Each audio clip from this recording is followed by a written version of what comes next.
Hey all, we're going to go over Chapter 10, Relapse Prevention, and also Medicated Assisted Treatment. Chapter 10 is PowerPoints from your book. I provided you some additional PowerPoints for the Medicated Assisted Treatment portion of this week's lesson. I'm going to spend a little bit of time on relapse prevention and then probably the majority of this, video lecture on the medicated assisted treatment aspect. So when we talk about relapse prevention, obviously we're talking about the idea or concept that individuals with addictive use disorder, there's a high propensity for relapse. So if you struggle with an addictive use disorder, regardless of which one, whether it's chemical or process, the likelihood of relapsing is great. And there's some different schools of thought. So your book talks about lapses. So the word lapse as opposed to relapse is a small break in the goal of abstinence. And usually here we're talking about abstinence, but you could also apply this to harm reduction or moderation approaches if the individual deviates from what their goal or objective is for harm reduction or moderation. But a lapse is just a small, brief deviation, and then they go back to their idea or definition of recovery or abstinence. But then a relapse is usually used to signify a pretty significant amount of time where the individual has deviated from their from them not using. That might be somewhat, playing semantics a little bit, but I think it's important when you're working with clients to identify, I personally think it's important to identify the difference, because I think that there's hope in the word lapse. There is a plan to get back in line with what your client has identified being their objective for use or lack of use or not using, and a relapse can certainly signify a bit more time period and sort of going back to those behaviors that supported use. There's events that can happen prior to, so I'm just kind of going through these PowerPoints relatively quickly, but you can kind of see what this chapter is going to cover.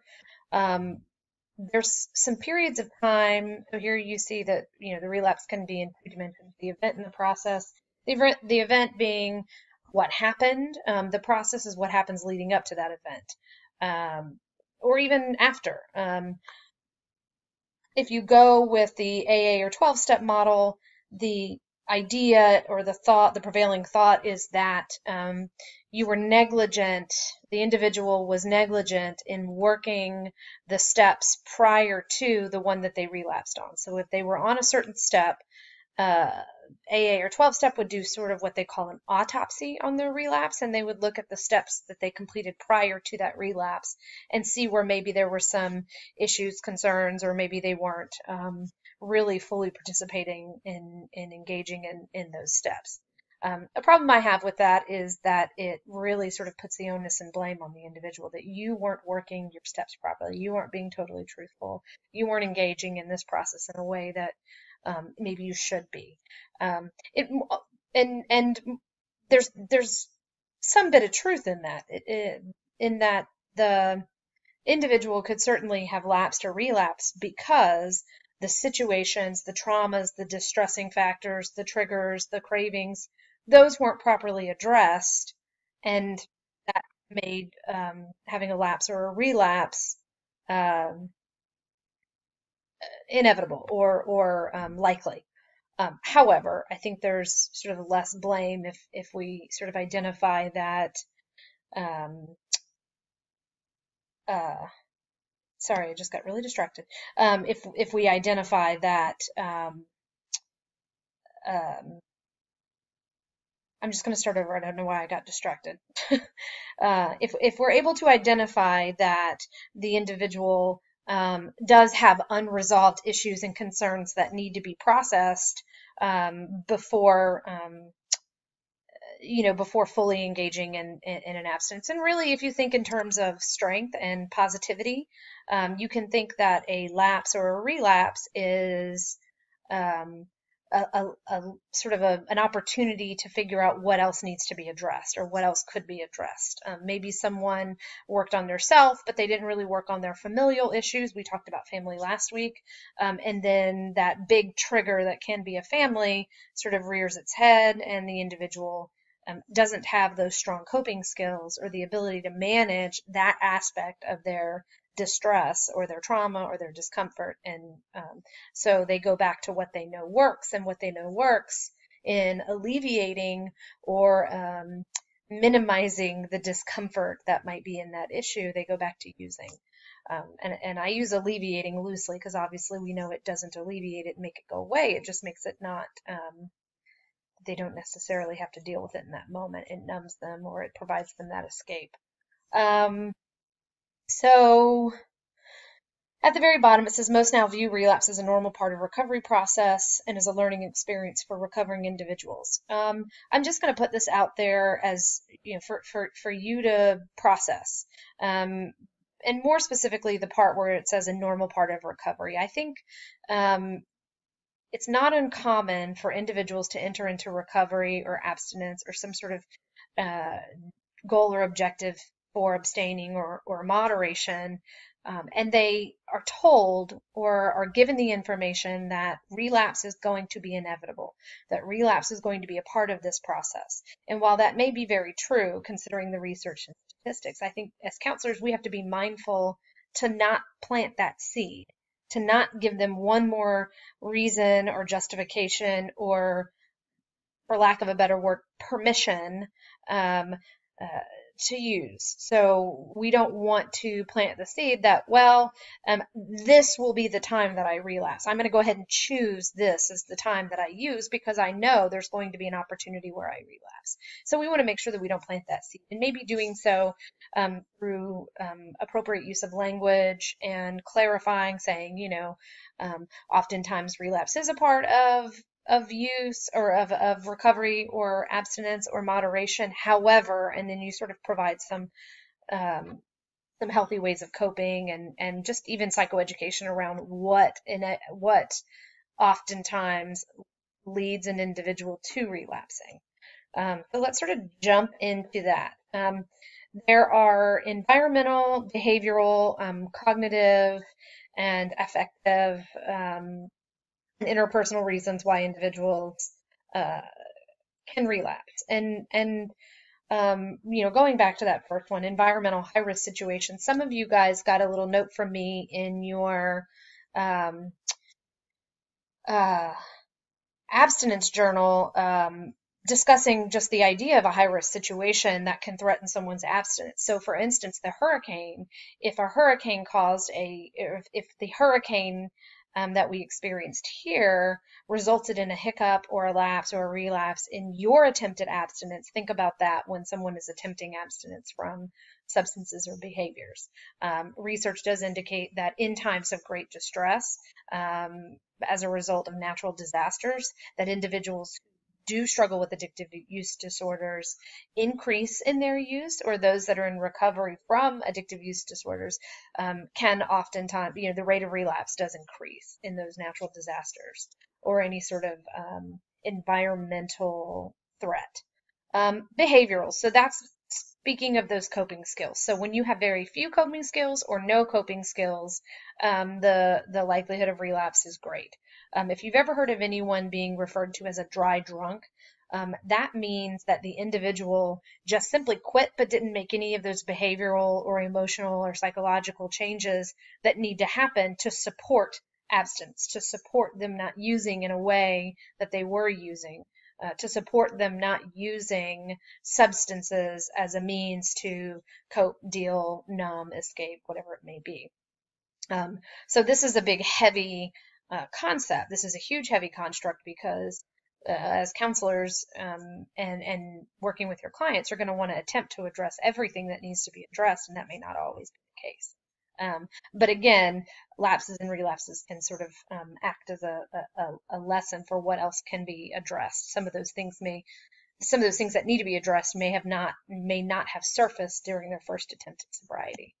Um, Cognitive variables. So anything that affects motivation, anything that affects self-efficacy. So I can or I cannot do this, can certainly impact and have an effect on lapses and relapses. Um, and then affective. So we're talking about some pretty strong emotions here, and specifically when we talk about addictive use disorders, we talk a lot about shame and guilt. And while I think shame and guilt are really powerful emotions that can lead someone to want to escape, numb, or cope in the only way that they know how to cope, i.e., using or engaging in these processes that are unhealthy, I think giving them that much power can be tricky. And so most human beings do experience a great deal of shame and guilt, and not all human beings uh, obviously respond to feelings of shame and guilt in a way that warrants coping in that manner. This is definitely something that needs to be addressed and discussed, and talk about all aspects of shame and guilt that might be present in someone's life. If they are in an AA or a 12-step program, shame and guilt is going to be discussed a lot. And the sponsor is going to challenge the sponsee to really talk about ways that they feel shameful, they feel guilty, they feel resentful. Resentful is another one that certainly can be a proponent in lapses and relapses. And I think that it's okay to have these feelings. And as counselors, and I think this is what I was trying to get at just a second ago. As counselors, we need to make sure that we discuss it's okay that you have these feelings, but what you do with them is the really important part. And so if you have these feelings, that's fine. If you have these feelings and you choose to use as a result, as a way of coping, that's not fine, or a way of escaping, that's not fine. Interpersonal. So here we're talking about those familial issues that may surface, relationship issues that may surface. You guys all watched Leon and Allie, and this is a great example of that. If Leon went to treatment and Allie just waited on him, waited for him to get back, but then Allie didn't do any changes to herself or her life or her environment or her life with Leon, what do you think is going to happen? Leon's either going to leave her because he progresses, or he's going to fall back in those same patterns that worked, and y'all can't see me, but I'm using air quotes, that worked.